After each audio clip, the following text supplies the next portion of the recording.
My name is Elena Roberts. This is my exceptional near-death experience associated with operation for pheochromocytoma, rare tumor, at age 16. When I turned 16, I got sick with a very rare disease, pheochromocytoma, a kind of tumor. A whole year passed away before the doctors understood what I was sick with and decided to operate me. On the operating table, they put me under anesthetic, which took effect quite suddenly. In this moment, I was hanging above the operating room, exactly under the big lamps. Although I was at about 2 meters high, everything seemed to be like in a cathedral, and the ceiling was at least 6 meters high.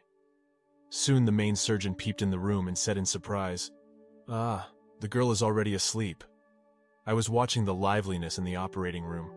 Various doctors, trainees, and students were coming to watch because the operation was extremely rare. In my home country, 1 or 2 persons get sick with this disease yearly, and 9 from 10 people die without diagnosis. So it turned out that I had big luck. While I was hanging over my body in expectation of the beginning of the operation, I perceived the world quite differently. I felt big relief, pacification, and inner peace. I watched the sleeping body below and I knew that it's me. Yet actually, it's not me. As though my body was a machine, borrowed for a while, with which I'm to do some matters. I was understanding that my personality consists of several parts, one of which I left in this moment, and which represented sex, age, nationality, outward appearance. But I was continuing to inhabit the others. I was feeling no pity toward the stretched-on several machines' body. Neither was I feeling attachment to it, as though it was a worn and taken-off article of clothing. All the time while I was watching the operating room, I was feeling the emotions of individual people, as well as the emotions which overwhelmed everyone. Soon, the operating team of 3 surgeons gathered together. The main surgeon was an elderly professor at the age of 67 at that time, who had done such an operation in his youth. Among all others, there was no one with experience in my rare disease. The moment before they started, all participants and observers were affected by the great tension and expectation, admixed with excitement and fear. For several seconds, everybody was silent and doing nothing.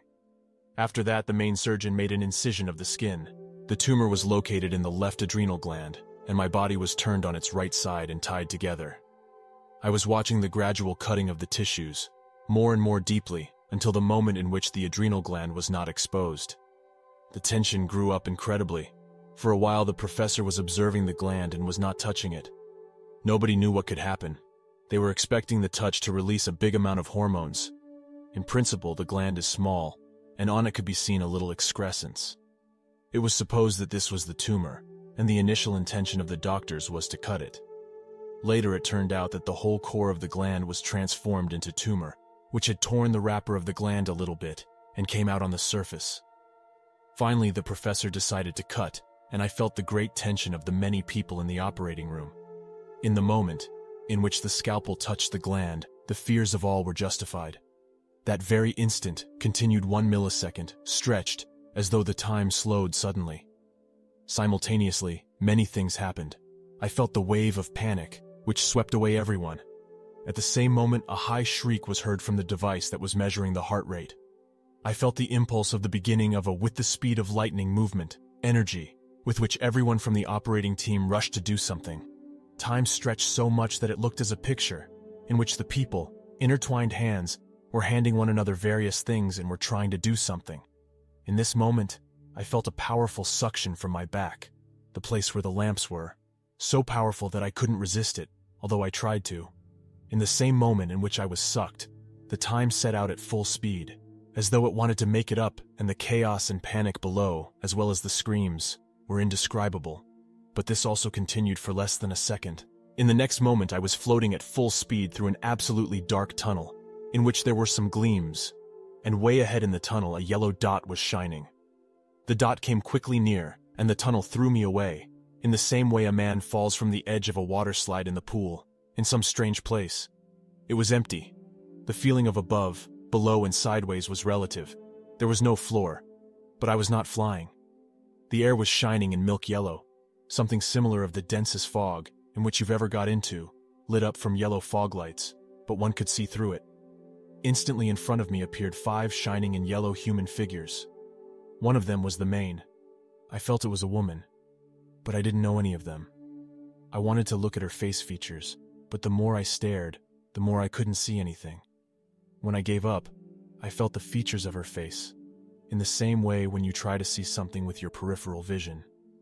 The group was radiating a warm welcome, and we were communicating with thoughts. They took me to a strange place in the middle of the yellow fog. 3 perfect spheres were situated in a way that they were forming equilateral triangle, and in the middle of it, there was one more sphere, but bigger than the other 3. I asked what that was, and I didn't receive an answer, but I felt a change. At the beginning, I couldn't understand what kind of change it was, but I noticed how the yellow fog was gradually darkening. I felt I was moving. The yellow became dark blue, then black, and I saw the stars. It was so wide. I understood that if I turned, I would see the Earth. I turned and I was stunned by the delightful sight. The Earth was wonderful and so near. I felt she was alive, as though the planet itself is a being. As I admired for a while, I looked around, and I noticed hundreds of small objects, which were spinning around it. They were in general 2 types. The first ones were ugly, mean, distorted, assembled from infinite number of parts, and they appeared ridiculous and antediluvian. The second type appeared shining, cast from the finest materials and were inhabited. Around and in them there were living beings. The beings were at least 3 or 4 types.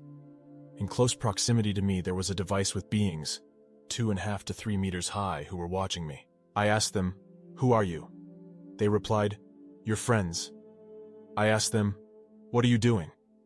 At that moment something happened, and instead to reply, they pointed to the Earth, which was on my left side.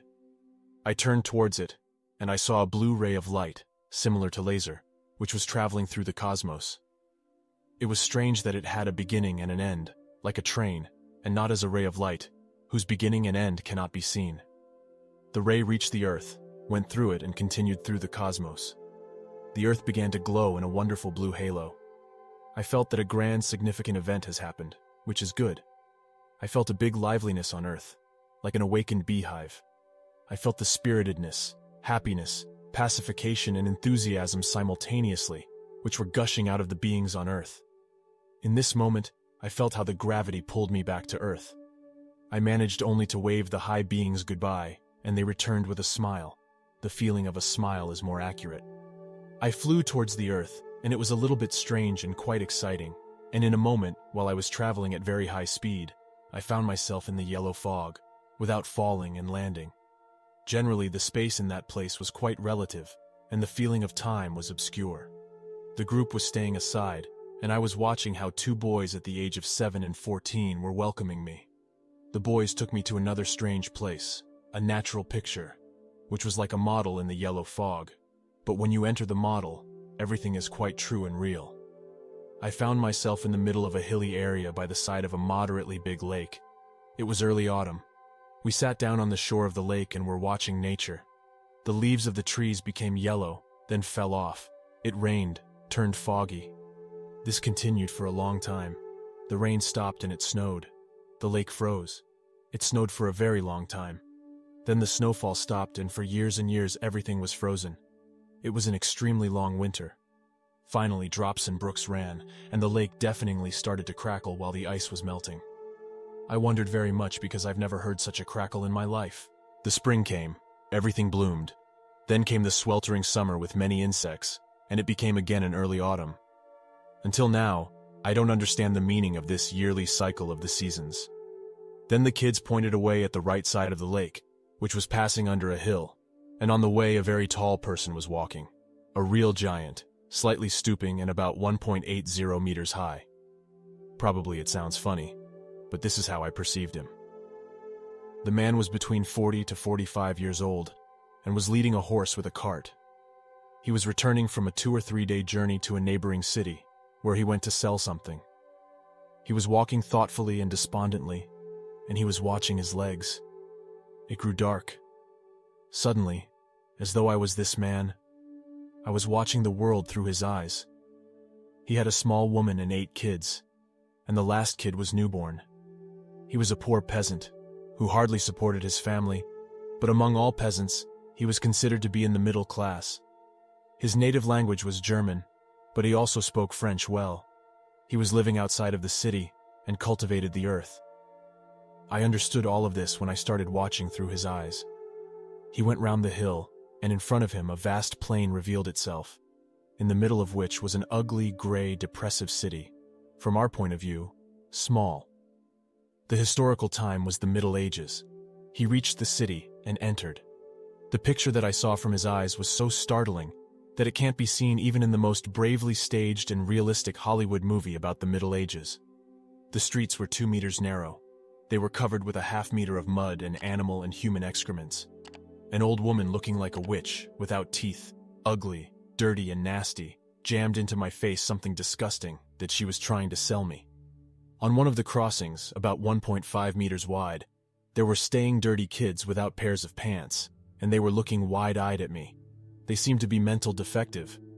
I was making my way through the crowd until I reached the center of the city. On the square were gathered all the citizens. They were staying behind a cordon of soldiers, dressed in funny chain armors and armed with swords. The tallest people were about 1.60 meters high. In the middle of the square, 4 gallows were erected. The people who were about to be hanged had ropes around their necks. In this moment, the man, through which eyes I was looking, saw that on the gallows was staying his own 14-year-old son, one of the kids that was accompanying me. In this moment they were hanged. The man, I, left the reins of the horse, roared and rushed off to the gallows. One of the knights intercepted him and pierced him right in the heart. The man fell down on the earth and died, and then I started to watch the events as an invisible among the crowd. As the crowd saw all that, it went mad, tore the cordon, and a terrible slaughter fell. In the crowd was the wife of the killed and the mother of the hanged boy, together with one of her kids, who was 7 years old, but looked like a 3 or 4-year-old. The crowd took the kid off his mother, and then one of the soldiers in armor saw him, and without a reason, he took out his sword and cut off the head of the kid. This was the other kid who was accompanying me. Suddenly I found myself on the shore of the lake. I was in shock. My consciousness was twisted. I was catching glimpses from what I just saw. I was crying and shivering. Although I hadn't a physical body, this is how I felt it. The kids were soothing me for a very long time, until I came to my senses. When I regained consciousness, they got me out of the model, and I found myself in the yellow fog. The group was there and was waiting for me. Then suddenly it grew dark, as though somebody turned off the light of the fog. I became very frightened, but I became more frightened when I saw that the people in my group panicked. I panicked also. I started shouting, "What is going on? What is going on?" The others were only looking at me horrified. I felt that in that very moment something bad will happen to me, that my destiny was to be determined. Nobody answered me. Everyone was staying horrified. Then I heard a voice from far away, very far away. "Calm down. Everything will be fine. Everything is all right." I listened to the voice, and I calmed down a little bit. After a while it became bright again, and I saw how the group recovered its breath with a huge relief. Later, when I told this to my parents, my mother started crying and said that during the whole operation she was speaking inwardly to me the same words. Then the kids took me aside and we had a serious conversation about the things that were coming in my life, and they warned me that I will forget what we were talking about. It was a long conversation, and when it was over, we said goodbye to each other, and I was on the operating table. I felt how they were sewing me, but I couldn't say anything, not even move or show that I'm awake, and it hurts. In front of my eyes, the kids were waving from far away in the yellow fog, and were repeating that soon we will meet again. Today, I know that one of the tasks that we were discussing at that time, and I had forgotten, is now completed. It is a personal one, and that's why I won't tell it. I know also that in that day I had to die, and I shouldn't return to Earth again. But beings with high spiritual power redeemed me, but only this. In that day, I had to go in a dark and unpleasant place for a long time. You can call it hell, if you like. It didn't matter that I was still a kid. The bad deeds, which I had done before, had to lead me in a place where I can redeem them, before I go back again to the earth, and to have the opportunity to live as a human being, but with a heavy destiny. Now I know for which deeds was determined this retribution, but this is another long story. After this experience of the physical death, I woke up instantly as a new person. With time, I changed a lot, and today I have different understanding about the world, and about that which I have and don't have to do. I realized that I have a big need for spiritual growth and enlightenment, and this was the only way and goal, and that without that, life does not have a meaning and is a wasted time. After the operation, I had the ability to look forward in time as well as backward, and I remembered many past lives. To my regret, I was left very disappointed from my low consciousness in the past. I also realized that the extrasensory perceptions are a normal thing for every human, but they should not be used because they limit the soul to the low levels of the spiritual worlds. To all who have read to here, I want to say, to die is not something special. Much more special and important is to live and beside consciousness of the role and purpose of your life. The last thing that I want to say is that I don't doubt in the existence of God as a wise power, and his essence is entirely love, compassion, and forgiveness. He never refuses anything which is asked for, but most he gives to those who want to get near him. Watch this near-death experience next about a woman who met angels and her thoughts about abortion.